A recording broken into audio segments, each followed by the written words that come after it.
Paz family live in Mahwah, a small town in New Jersey, about 45 minutes northwest of New York City on the east coast of the USA. Jerry and Michelle have 4 children, 3 sons and 1 daughter. Amanda, who is at high school, is their eldest child. Gerald is 12 and Jeremy is 7. Their youngest son, Julian, is 4 years old. The family have 2 guinea pigs called Bart and Spider Pig. The family have lived in Mahwah for 14 years.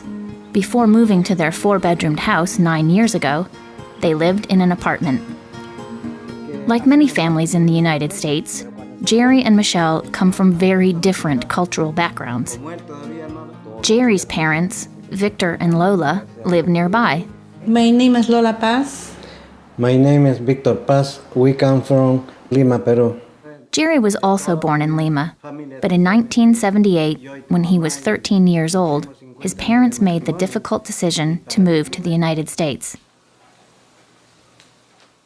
The family had 5 children and hoped that there were more jobs and opportunities in the USA.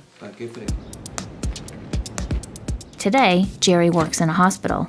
I work at the Valley Hospital as a information systems technician. I've been working there for the past almost 7 years now, and it's been not only pretty much a rewarding job, but also I have learned a lot from the business point of view. Michelle was born in the U.S., but her birth parents were from the Philippines. She was adopted by an Irish-American family when she was just 6 days old, and she grew up in the New York area.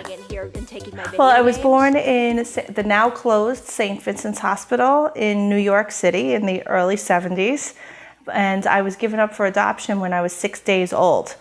My biological parents are Filipinos from the Philippines, and because I was born in New York, that makes me Filipino-American. And my adoptive parents are Irish-American. I think like my great-grandparents came over from Ireland. And the grandparents and then my parents were born here in New York.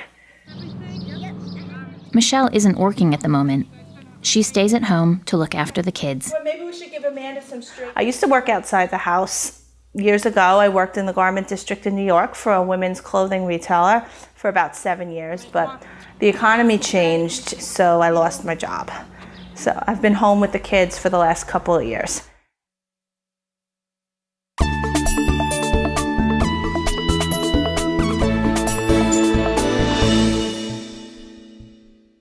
Jerry and Michelle met 20 years ago, and they have been married for 15 years. They met while they were working together in a department store. I was still in high school, and I started talking to him.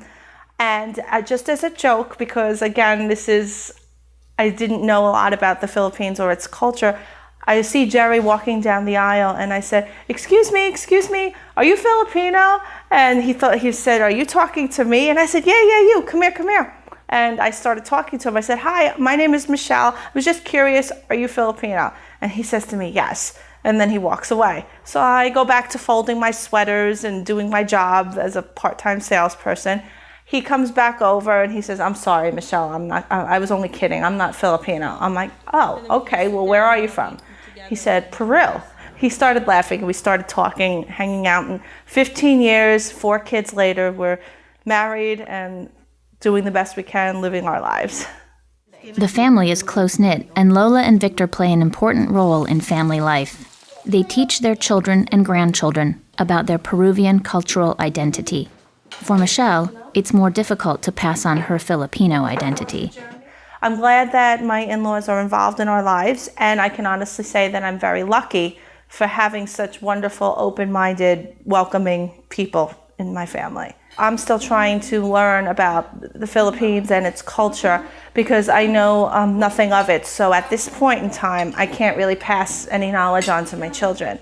Any kind of cultural identity, cultural customs, traditions have been passed down to the children from the Peruvian side. as my children have their father, my husband, and their grandparents who are still in touch with their culture to teach them about the language, the customs, the traditional dress, the dances. We're still learning that. My mother-in-law, she's an amazing Peruvian food cook, and she's been feeding me basically since Jerry walked in and introduced me to his family. So I've seen all different kinds of cuisines and entrees from the Peruvian side, and a lot of the stuff is delicious. I've also learned how to cook some of the things, and which has also made Jerry happy.